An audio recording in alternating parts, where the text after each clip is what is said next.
밤새 뒤척이던 영숙은 새벽녘 갈증에 눈을 떴습니다. 곤히 잠든 남편 창호 씨 옆에서 조용히 일어나 부엌으로 향했지요. 차가운 물 한 잔을 마시고 침실로 돌아오는데 창호 씨의 휴대폰에서 낯선 불빛이 새어 나왔습니다. 켜진 화면에는 분명 낯선 이름의 통화 기록이 선명하게 떠 있었죠. 새벽 5시 13분 김미영이라는 이름으로 걸려온 5분 47초의 통화. 영숙의 심장이 쿵 하고 떨어졌습니다. 창호 씨와 영숙은 젊은 시절 불같은 사랑으로 만나 백년가약을 맺고 50년 가까운 세월을 함께 했습니다. 그 사이 두 아들을 낳아 번듯하게 키워냈고 손주 재롱을 보며 이제는 소소한 행복을 누리는 황혼 부부였죠. 평생 성실하고 다정한 남편이었기에 영숙은 창호 씨를 철석같이 믿었습니다. 그런 그에게 낯선 여인과의 새벽 통화라니 믿을 수가 없었습니다. 영숙은 휴대폰을 든 채 멍하니 서 있었습니다. 혹시 모르는 스팸 전화일까? 아니면 업무상 통화일까? 수없이 합리화하려 애썼지만 새벽 5시라는 시간이 자꾸만 의심을 키웠습니다. 가만히 휴대폰을 내려놓고 침대에 누웠지만 잠은 이미 달아난 지 오래였습니다. 옆에서 색색 잠든 창호 씨의 얼굴을 보니 평소처럼 평온해 보이는 얼굴이 오늘은 왜 이리 낯설게 느껴지는지 모를 일이었죠. 가슴 속에서 차오르는 답답함과 알 수 없는 배신감에 영숙은 밤새 뒤척여야 했습니다. 다음 날 아침 영숙은 평소처럼 창호 씨의 아침 식사를 준비했습니다. 된장찌개 끓이는 냄새와 반찬들을 상에 올리면서도 영숙의 마음은 내내 무거웠습니다. 식사를 마치고 거실에 앉아 신문을 읽는 창호 씨에게 차마 그 새벽 통화에 대해 물어볼 용기가 나지 않았습니다. 50년을 함께한 부부 사이에 불신이라는 씨앗이 싹트기 시작했다는 사실이 영숙을 더욱 힘들게 했습니다. 차분하게 대화를 시도하고 싶었지만 혹시라도 다툼이 시작될까 두려웠던 것입니다. 며칠 동안 영숙은 김미영이라는 이름의 그림자에서 벗어날 수 없었습니다. 창호 씨가 출근하고 나면 습관처럼 휴대폰을 찾아 통화 기록을 확인했습니다. 다행히 그 이후 김미영이라는 이름은 보이지 않았지만 영숙의 마음은 이미 균열이 가기 시작했습니다. 아무렇지 않게 웃으며 말하는 창호 씨의 표정 뒤에서 다른 무언가를 찾으려 애썼고 평소와 다른 작은 행동 하나에도 의미를 부여하게 되었습니다. 식사 때 젓가락질 한 번, 리모컨을 잡는 손짓 한 번에도 의심의 눈초리를 거두지 못했습니다. 그러던 어느 날 큰아들 진훈의 가족이 찾아왔습니다. 영숙은 손주들을 보면 잠시나마 마음의 시름을 잊을 수 있었습니다. 손녀 유리와 손자 민호의 밝은 웃음소리가 집안 가득 울려 퍼지자 억눌려 있던 영숙의 감정들이 조금씩 풀리는 듯 했습니다. 며느리 윤희는 영숙의 얼굴을 보며 걱정스러운 듯 물었습니다. 어머니, 요즘 안색이 좀 안 좋으신 것 같아요.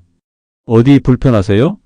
영숙은 괜찮다며 손사래를 쳤지만 윤희의 세심한 눈길을 피할 수는 없었습니다. 오랜 시간 옆에서 지켜봐온 며느리는 영숙의 미묘한 변화를 감지했던 것이죠.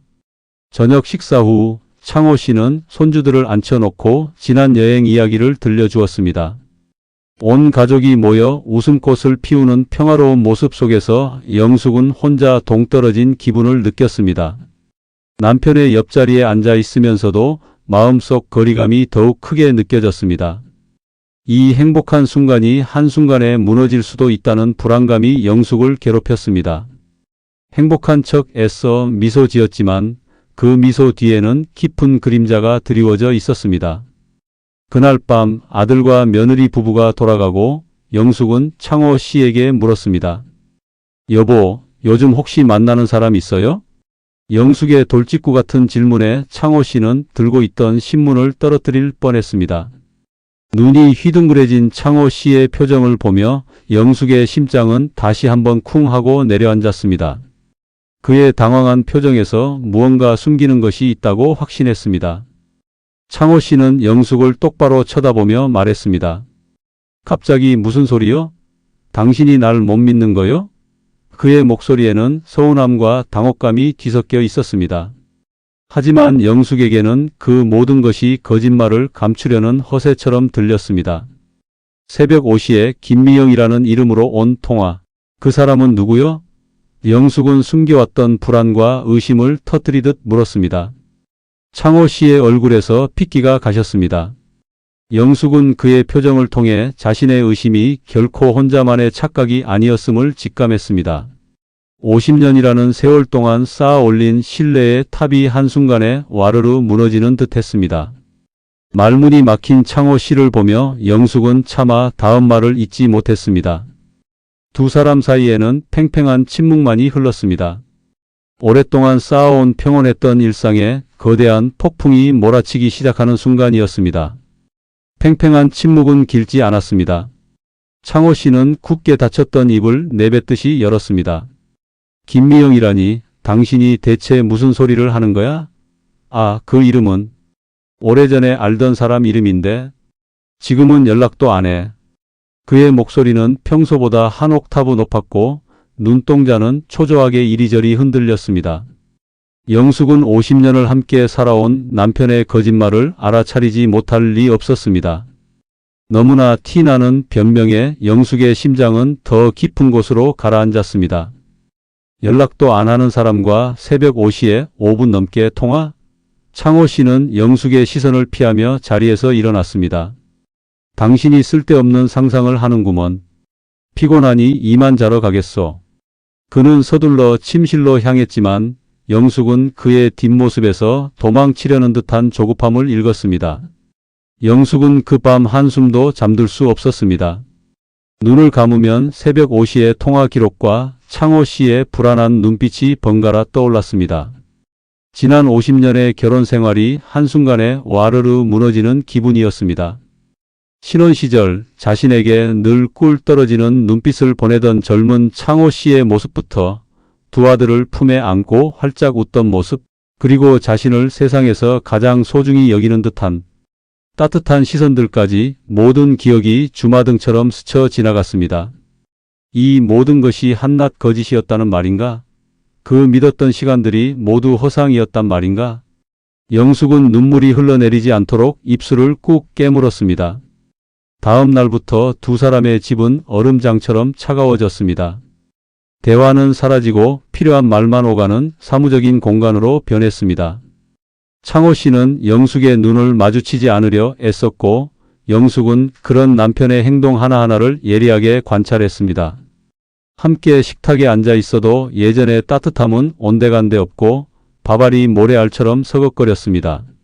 창호 씨는 퇴근하면 평소보다 늦게 들어오거나 부쩍 휴대폰을 손에 달고 사는 시간이 늘었습니다. 밤늦게까지 거실에서 TV를 본다는 핑계를 대며 침실에 들어오지 않으려는 모습도 영숙의 의심을 키웠습니다. 영숙은 더 이상 이 상태로 지낼 수 없다고 생각했습니다. 김미영이 누구인지, 창호 씨가 무엇을 숨기고 있는지 직접 확인해야만 했습니다.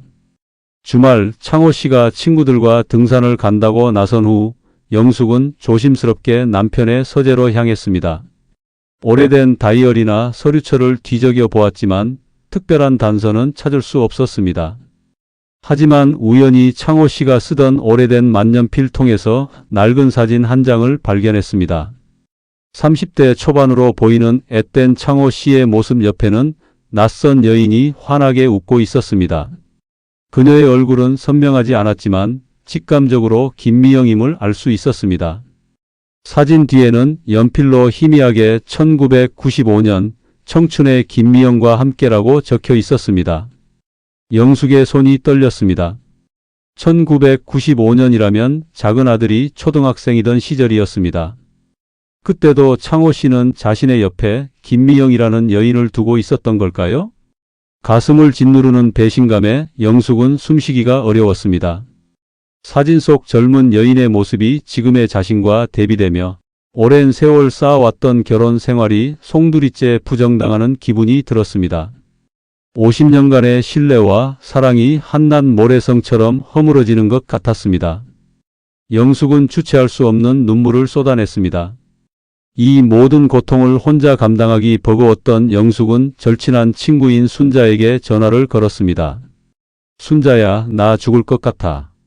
영숙의 떨리는 목소리에 순자는 깜짝 놀라 무슨 일이냐며 다그쳐 물었습니다.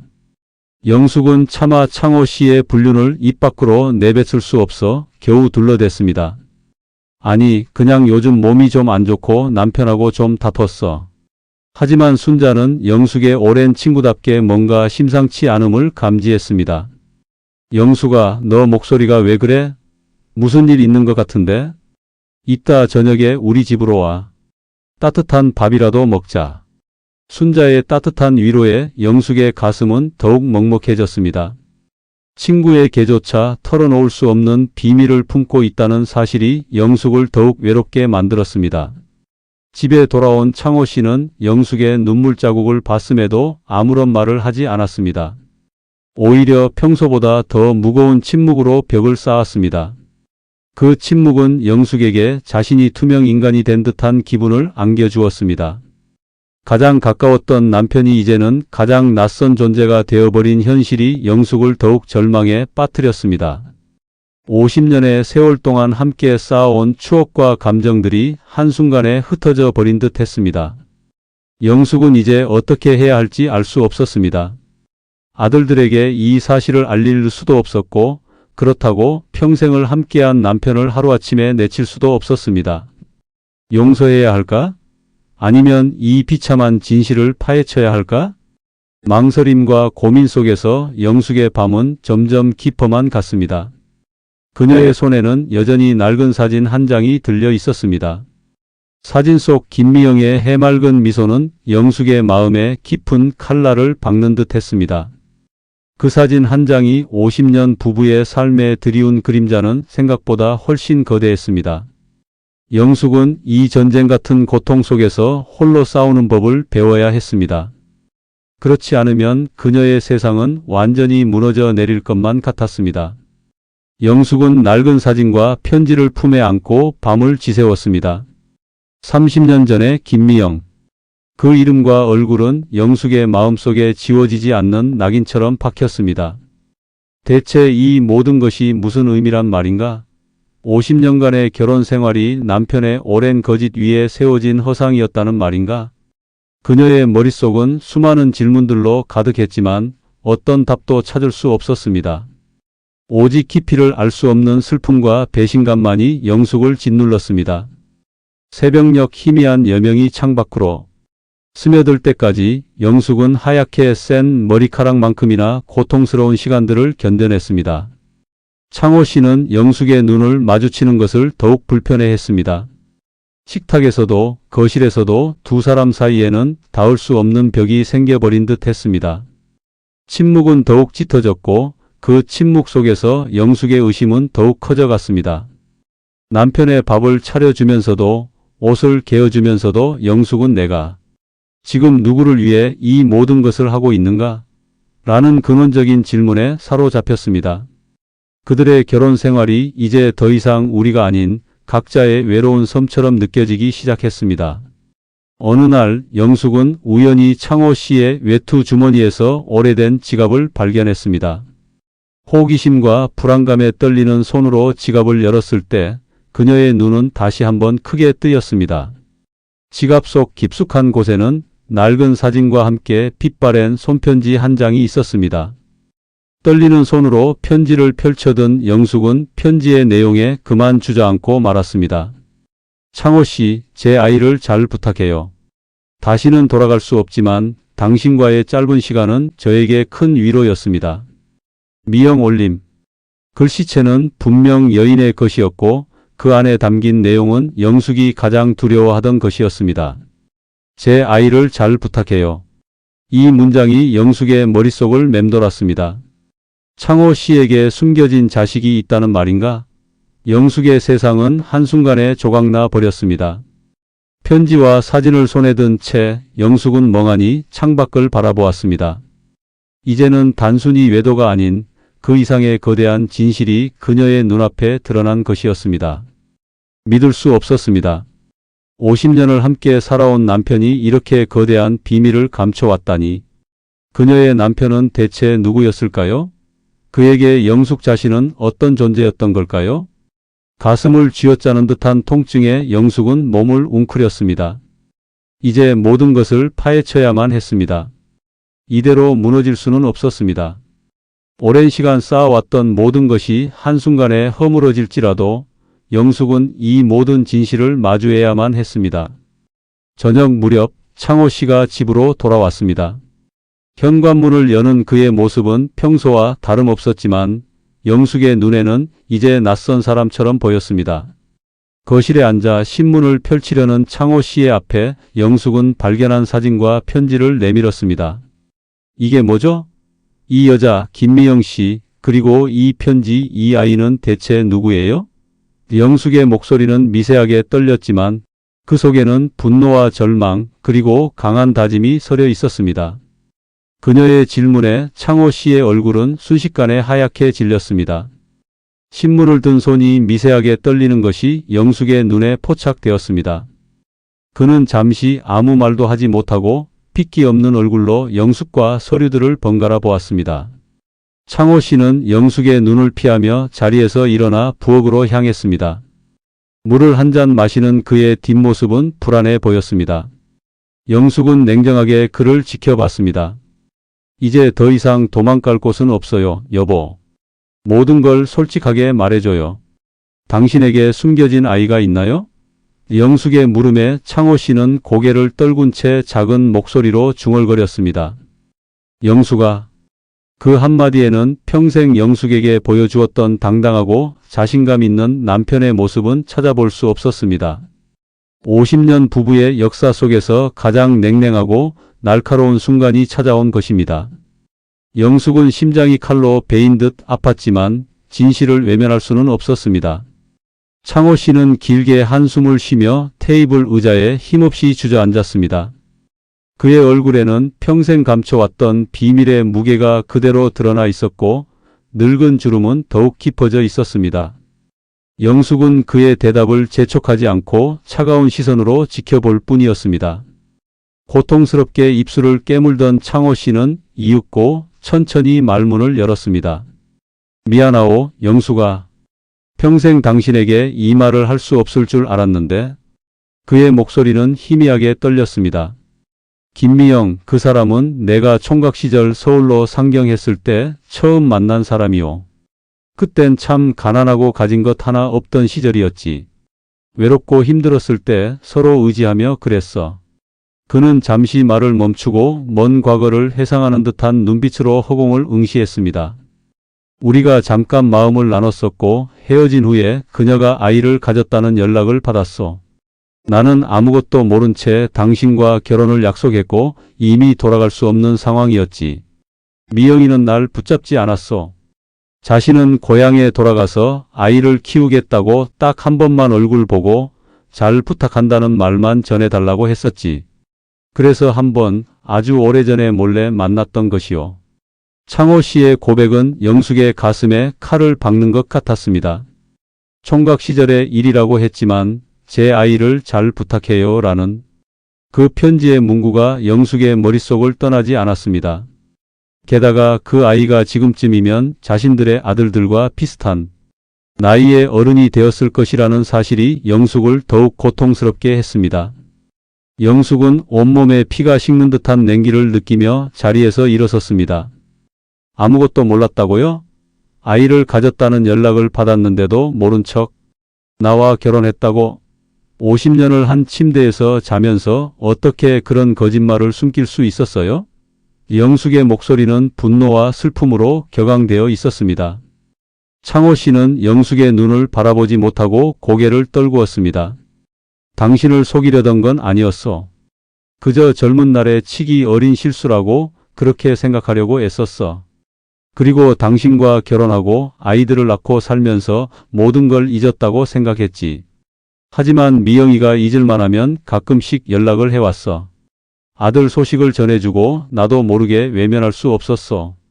이번 새벽 통화는 아들이 많이 아프다는 소식이었어. 창호 씨의 얼굴에는 회한과 체념이 뒤섞여 있었습니다. 그는 고해성사를 하듯 모든 것을 털어놓기 시작했습니다. 오래된 인연의 끈은 그렇게 질기게 이어져 왔던 것입니다. 영숙은 더 이상 들을 기력이 없었습니다. 50년간의 결혼 생활이 남편의 숨겨진 과거와 어쩌면 존재하지도 않는 다른 아이의 그림자 아래에서 이루어졌다는 사실이 영숙을 견딜 수 없게 만들었습니다.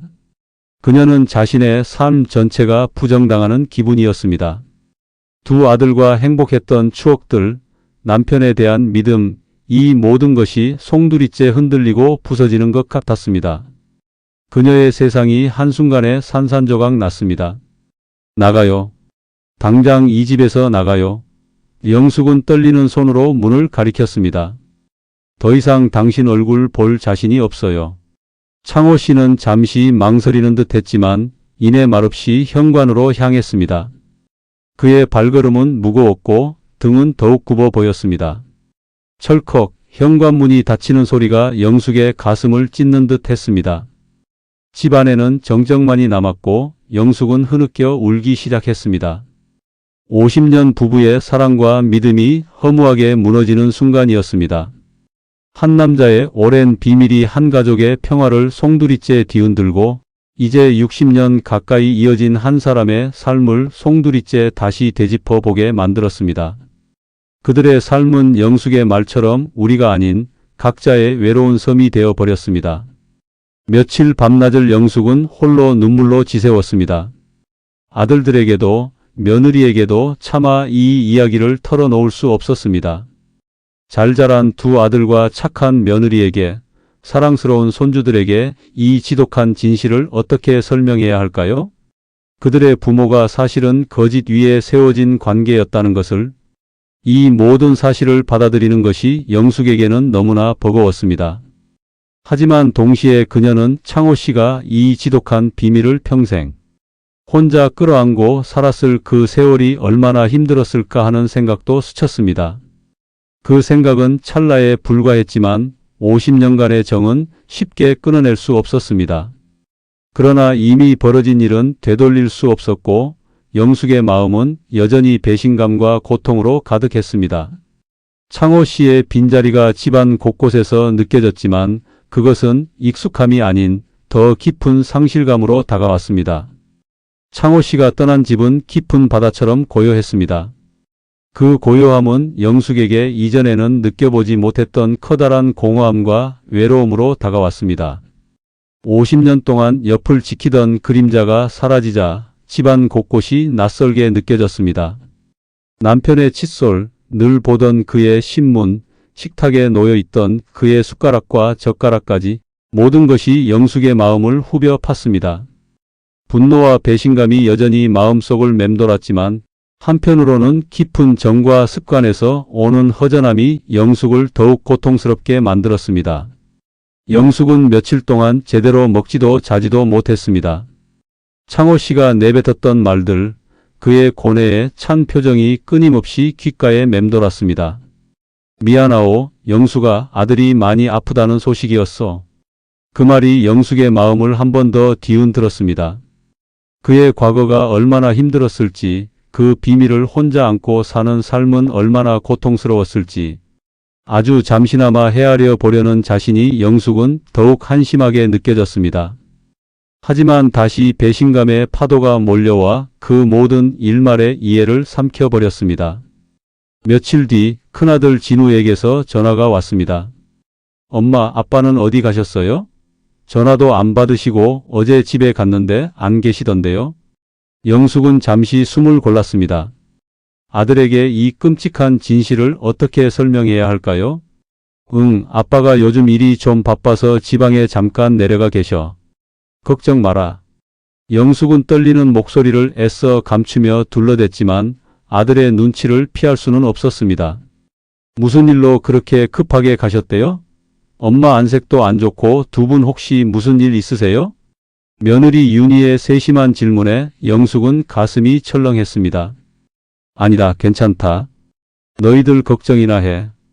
영숙은 급히 전화를 끊으며 가슴을 쓸어내렸습니다. 아들의 개조차 솔직하지 못하는 자신의 모습에 영숙은 더욱 비참함을 느꼈습니다. 그날 이후 아들들은 번갈아가며 집에 찾아왔습니다. 아버지의 빈자리를 눈치채기 시작한 것이죠. 둘째 아들 재우는 심지어 직접 창호 씨의 사무실까지 찾아갔지만 동료들에게서도 별다른 소득을 얻지 못했다고 했습니다. 아버지, 요즘 많이 힘드신가 봐. 갑자기 지방 출장을 가시다니.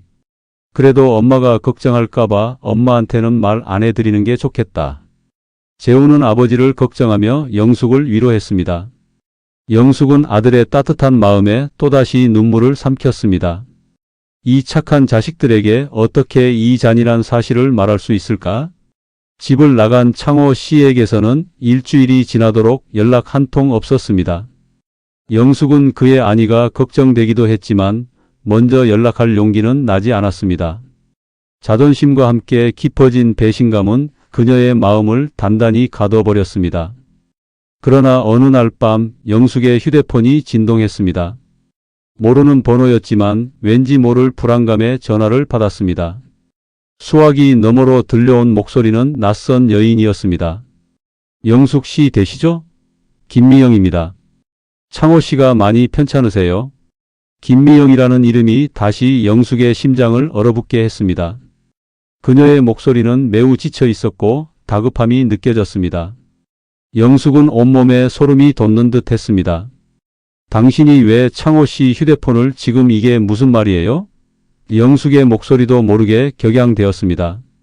아니, 제 휴대폰으로 전화 드린 거예요. 창호 씨가 쓰러지셔서 병원에 입원하셨어요.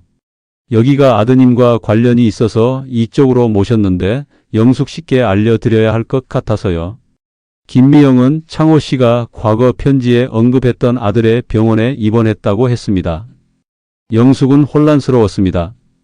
병원에 입원했다는 사실도 충격적이었지만 그녀의 아들과 관련된 병원이라니 이 모든 상황이 꿈만 같았습니다.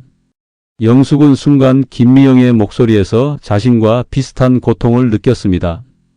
50년간 혼자 비밀을 안고 살았던 남편 창호 씨, 그리고 50년간 다른 여자의 존재를 모르고 살았던 자신. 이제 모든 것이 한꺼번에 터져버린 듯 했습니다. 영숙의 머릿속에는 오로지 창호 씨가 아프다는 사실과 그녀의 아들이라는 두 단어만 맴돌았습니다. 혼란과 고통 속에서 영숙은 어디서부터 어떻게 이 상황을 받아들여야 할지 알 수 없었습니다. 50년이라는 긴 세월이 서로 다른 두 개의 삶으로 쪼개져 서로를 향해 엉망진창으로 부딪히는 순간이었습니다. 이제 그녀는 자신이 겪는 감정의 소용돌이 한가운데에서 새로운 결정을 내려야만 했습니다. 그러나 그 결정은 쉽게 내려질 것 같지 않았습니다. 김미영의 다급한 목소리는 영숙의 마음에 거대한 폭풍을 일으켰습니다. 남편 창호 씨의 배신감과 자신의 기나긴 결혼 생활에 대한 의심으로 혼란스러웠지만 아프다는 말 한마디는 영숙의 마음 깊숙한 곳에 자리한 50년의 정을 다시 일깨웠습니다. 모든 분노와 슬픔을 뒤로하고 영숙은 당장 병원으로 향해야 한다는 본능적인 충동에 휩싸였습니다. 하지만 발걸음은 떨어지지 않았습니다. 50년을 함께 산 남편의 배신을 용서할 수 없었지만 그가 아프다는 소식에 외면할 수 없는 이 감정의 혼돈 속에서 영숙은 자신이 누구를 위한 것인지 갈피를 잡을 수 없었습니다. 영숙은 멍하니 휴대폰을 들고 한참을 서 있었습니다. 머릿속에는 온갖 생각들이 뒤엉켜 있었습니다. 그 여자가 왜 내게 전화를 했지? 창호 씨는 정말 어디서? 어떻게 아프다는 걸까? 그리고 그의 아들이라니. 분노는 이미 극에 달해 있었지만 그 모든 것을 차치하고라도 남편의 건강이 걱정되는 것은 어쩔 수 없었습니다. 50년이란 시간은 그 어떤 미움이나 배신으로도 쉽게 끊어낼 수 없는 깊은 뿌리였던 것입니다. 마침내 영숙은 굳게 마음을 먹고 택시를 잡아탔습니다. 미지의 장소로 향하는 발걸음은 무거웠지만 그녀는 이 지독한 진실의 끝을 보아야만 했습니다. 김미영이 알려준 병원은 서울 변두리에 위치한 작은 병원이었습니다. 병원 특유의 소독약 냄새와 정적이 영숙의 가슴을 더욱 답답하게 만들었습니다. 복도 끝 병실 문 앞 한 여인이 의자에 앉아 있었습니다. 늙고 지쳐 보였지만 창호 씨의 지갑에서 보았던 30년 전 사진 속 여인의 희미한 윤곽이 남아있는 듯 했습니다. 그녀가 바로 김미영이었습니다. 두 여인의 시선이 허공에서 마주쳤습니다. 50년간 창호 씨의 삶을 공유하고 있었던 두 사람의 첫 만남은 그 어떤 대사보다 무거운 침묵으로 가득했습니다. 김미영은 힘없이 일어서서 영숙에게 고개 숙여 인사했습니다. 영숙 씨 직접 오실 줄은 몰랐습니다. 불편하셨을 텐데 죄송합니다. 그녀의 목소리는 갈라져 있었고 얼굴에는 깊은 근심이 드리워 있었습니다. 영숙은 아무런 대답도 할 수 없었습니다. 그저 김미영의 얼굴을 뚫어져라 바라볼 뿐이었습니다. 30년 전 편지에 있던 그 아이의 엄마, 창호 씨의 오랜 비밀을 함께 간직했던 여자. 창호 씨는 괜찮은가요? 영숙의 목소리가 터져 나왔습니다. 과로로 쓰러지셨습니다. 며칠 밤낮으로 주무시지도 못하고 계속 이 아이 병원비를 마련하신다고 몸을 돌보지 않으셨어요. 김미영의 시선이 병실 안으로 향했습니다. 영숙은 떨리는 손으로 병실 문을 열었습니다. 침대 위에는 산소호흡기를 꽂은 창호 씨가 창백한 얼굴로 누워 있었습니다. 그리고 그 옆 침대에는 30대 중반쯤 되어 보이는 한 남자가 누워 있었습니다. 병색이 완연한 그의 얼굴은 놀랍게도 창호 씨의 젊은 시절 모습과 흡사했습니다. 바로 창호 씨와 김미영 사이의 아들이었습니다. 영숙은 숨이 멎는 것 같았습니다. 50년 동안 상상조차 할 수 없었던 아들. 자신의 두 아들과 함께 자랐어야 하지만 한 번도 존재를 알지 못했던 창호 씨의 아들이 눈앞에 있었습니다. 가슴 한편에서 솟아나는 설명할 수 없는 감정들이 영숙을 휘감았습니다. 한때 자신을 배신했다고 미워했던 창호 씨의 얼굴, 그리고 그 옆에 있는 그의 또 다른 아들. 이 모든 것이 한꺼번에 밀려오며 영숙은 주체할 수 없는 눈물을 쏟아냈습니다. 김미영은 옆에서 아무 말 없이 영숙의 어깨를 토닥였습니다. 서로 다른 삶을 살아온 두 여인 사이에는 복잡한 감정의 끈이 얽히고 설켜 있었습니다. 제 아들 동훈이입니다. 어릴 때부터 몸이 약해서 늘 병원 신세를 졌어요. 최근에 더 많이 안 좋아져서 창호 씨가 물심양면으로 도왔습니다. 김미영의 설명은 영숙의 마음을 더욱 아프게 했습니다. 창호 씨가 영숙의 곁을 떠나 사라졌던 동안, 그리고 새벽에 연락했던 모든 순간들이 하나의 실타래처럼 풀리는 듯 했습니다.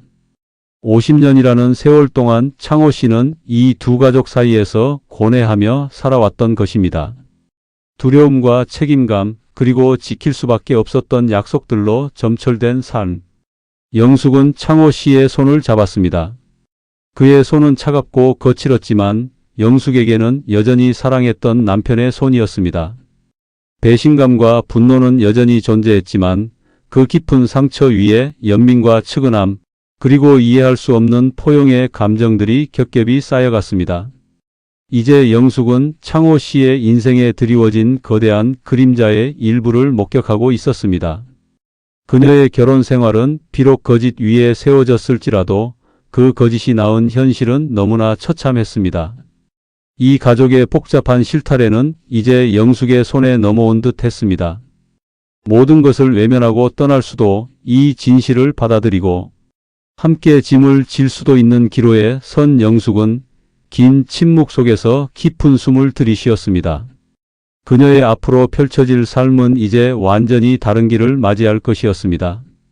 영숙은 침대에 누워있는 창호 씨의 차가운 손을 잡은 채 한참 동안 말없이 눈물을 흘렸습니다.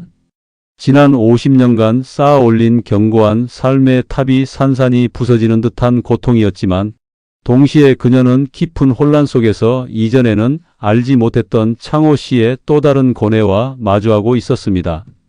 그녀의 손에 잡힌 그의 거친 손은 사랑하는 남편의 손이었지만 동시에 감당할 수 없는 비밀을 쥐고 살아온 한 남자의 고된 삶을 고스란히 담고 있는 듯 했습니다.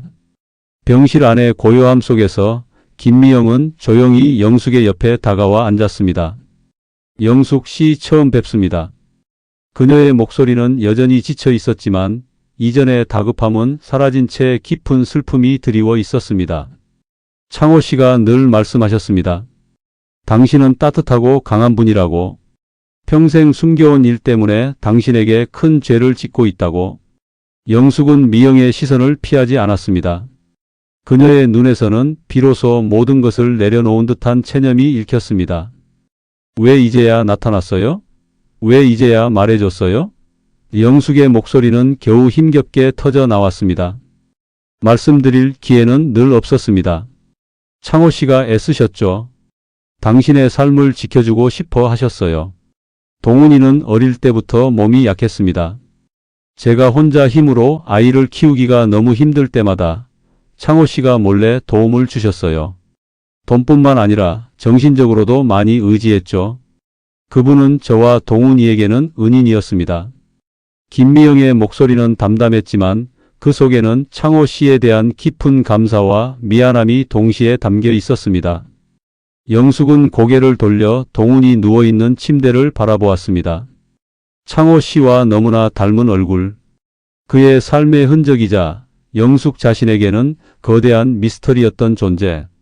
50년간의 사랑과 50년간의 배신, 이 모든 것이 결국 한 생명을 지키기 위한 고통스러운 여정이었다는 사실이 영숙을 더욱 복잡한 감정 속에 몰아넣었습니다. 분노가 가라앉자 그 자리를 채운 것은 차갑고 쓰디쓴 이해였습니다.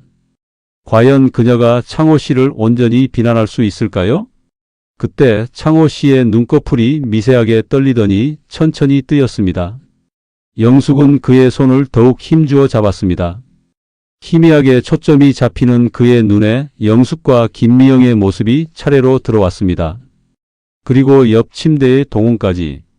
창호 씨의 얼굴에는 일순 당황함과 미안함, 그리고 마침내 모든 것이 드러났다는 안도감이 복합적으로 스쳤습니다. 영수가 미영 씨.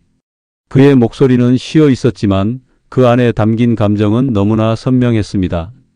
창호 씨는 영숙의 손을 잡은 채 미영을 향해 희미하게 고개를 끄덕였습니다. 그리고 영숙을 향해 눈물을 글썽였습니다. 미안하오, 정말 미안하오. 평생 당신을 속이고 살아왔어. 나 같은 놈은. 영숙은 그의 말을 끊었습니다. 아무 말도 마요. 일단 정신 차리는 게 중요하니까. 영숙의 목소리는 여전히 차가웠지만 그 속에는 차마 외면할 수 없는 깊은 염려가 배어 있었습니다. 오랜 세월 동안 마음속에 담아두었던 질문들이 이제야 비로소 풀려나가는 듯 했습니다. 그날 밤 영숙은 병원 침대 옆 간이의자에서 밤을 지새웠습니다. 김미영은 밤늦도록 동훈의 병실을 지키고 있었습니다. 낯선 병실, 낯선 여인, 그리고 낯선 아들. 이 모든 현실이 영숙을 더욱 낯선 곳으로 내몰고 있었습니다. 영숙은 50년간 지켜온 자신의 삶의 방식과 가치관이 한순간에 흔들리는 경험을 하고 있었습니다. 용서란 무엇일까요? 이해란 무엇이며 포용이란 과연 어디까지 가능할까요? 아침 햇살이 병실을 비추자 창호 씨는 조금 기력을 되찾은 듯 보였습니다. 영숙은 그의 죽 같은 미움을 떠먹여 주었습니다. 침묵 속에서 식사가 끝나고 창호 씨는 영숙의 눈을 물끄러미 바라보았습니다. 미안하오, 정말 미안하오. 당신을 아프게 해서. 그의 목소리는 진심으로 후회와 고통이 담겨 있었습니다. 영숙은 잠시 망설였습니다. 50년 부부의 역사 속에서 이렇게 날 것 그대로의 감정을 드러낸 적이 있었던가? 용서받을 자격도 없는 내가 그래도 당신에게 한마디 하고 싶었어. 내 평생 당신을 사랑했고 당신과의 결혼 생활에 후회는 없었어. 단지 내 젊은 날의 어리석음과 책임감 때문에 평생을 그림자처럼 따라다닌 이 인연의 끈을 놓을 수 없었을 뿐이요. 당신과 아이들에게 떳떳하지 못했던 것이 가장 큰 벌이라고 생각하며 살아왔소. 창호 씨의 고백은 영숙의 마음을 또다시 뒤흔들었습니다. 그의 눈빛에서는 진심이 읽혔습니다. 영숙은 이제 선택의 기로에 서 있었습니다. 이 거대한 비밀 앞에서 그녀는 과거의 상처와 분노에 갇힐 것인가? 아니면 새로운 이해와 포용의 길을 택할 것인가? 두 여인, 두 아들, 그리고 한 남자. 복잡하게 얽힌 이 인연의 실타래를 영숙은 과연 어떻게 풀어낼 수 있을까요?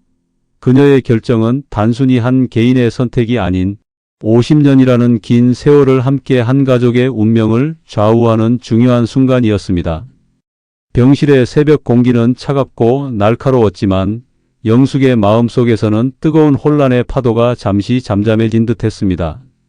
지난 며칠간 그녀를 짓눌렀던 분노와 배신감은 여전히 가슴 한편에 웅크리고 있었지만 창호 씨의 솔직한 고백과 김미영 그리고 동훈의 모습을 마주하며 영숙은 이제 그들을 조금 다른 시선으로 바라볼 수 있었습니다.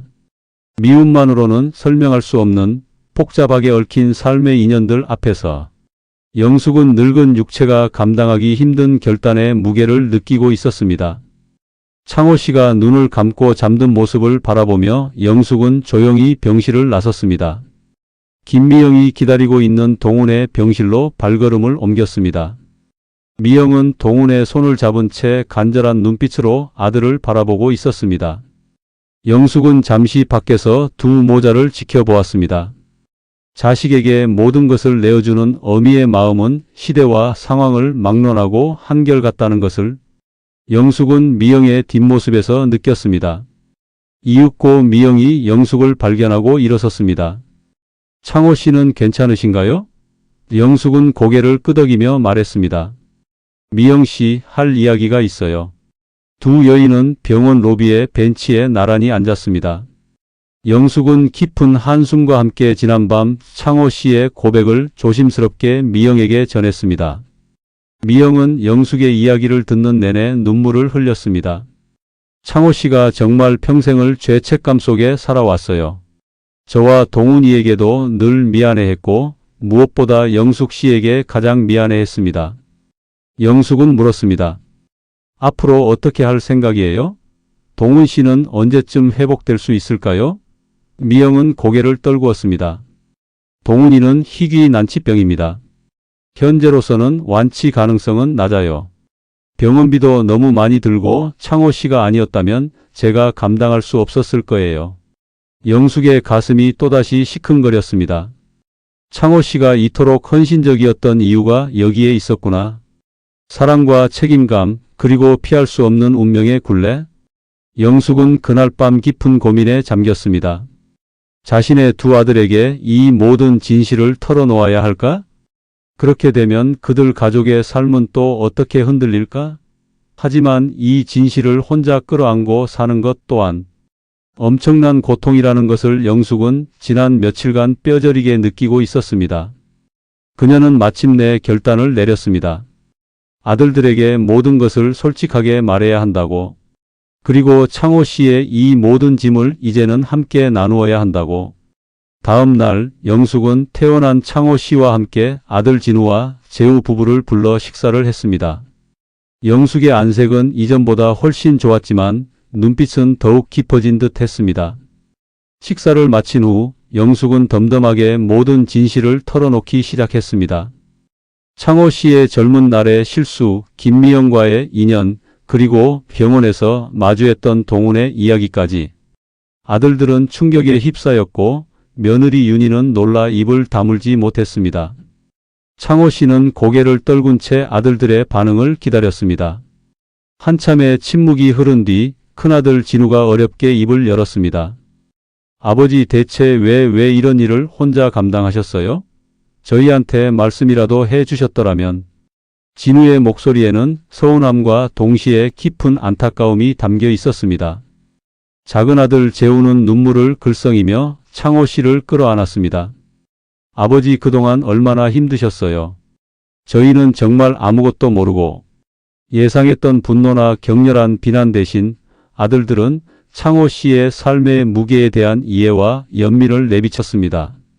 어쩌면 아버지의 오랜 비밀 속에서도 그들 나름의 방식대로 아버지를 지지하고 싶었던 것인지도 모릅니다. 며느리 윤희는 조용히 영숙의 손을 잡았습니다. 어머니 정말 대단하세요. 이 모든 것을 받아들이시는 게 얼마나 힘드실까? 그녀의 따뜻한 위로에 영숙의 눈가에도 물기가 맺혔습니다. 아들들의 반응과 며느리의 진심 어린 위로는 영숙의 마음을 조금 더 평온하게 해주었습니다. 오랜 시간 창호 씨가 혼자 짊어져 온 짐이 이제는 가족 모두의 짐이 되는 순간이었습니다. 그날 이후 창호 씨의 삶은 조금 달라졌습니다. 그는 더 이상 외로운 그림자가 아니었습니다. 아들들은 동훈의 병원을 방문하여 자신들의 이복 동생을 만났습니다. 처음에는 어색했지만 곧 핏줄에 끄는 그들의 마음을 이어주었습니다. 미영은 영숙에게 진심으로 고개 숙여 감사 인사를 전했고 영숙은 미영에게 따뜻한 위로의 말을 건넸습니다. 이제 두 여인은 창호 씨를 공유하는 사이가 아닌 복잡한 인연 속에서 서로를 이해하고 지지하는 동지가 되었습니다.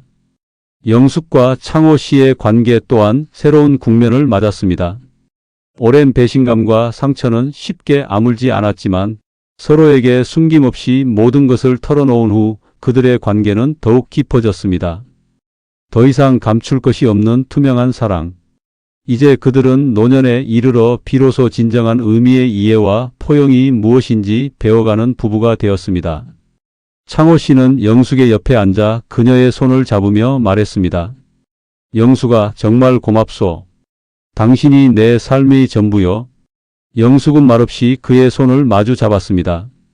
50년의 결혼 생활은 한 남자의 오랜 비밀과 그로 인한 고통스러운 파장으로 얼룩질 뻔했지만 결국 사랑과 이해, 그리고 용서라는 이름으로 새로운 가족의 역사를 쓰기 시작했습니다. 완전한 화해와 해피엔딩은 아니었습니다. 인간의 감정은 그렇게 단순하지 않았습니다. 하지만 이제 그들은 상처를 보듬고 서로를 이해하려 노력하며 새로운 형태로 사랑하는 법을 배우게 될 것입니다. 새벽 5시의 통화는 한 가족에게 고통스러운 진실을 가져왔지만 동시에 그들이 진정한 의미의 가족이 되는 여정의 시작을 알리는 종소리가 되었습니다.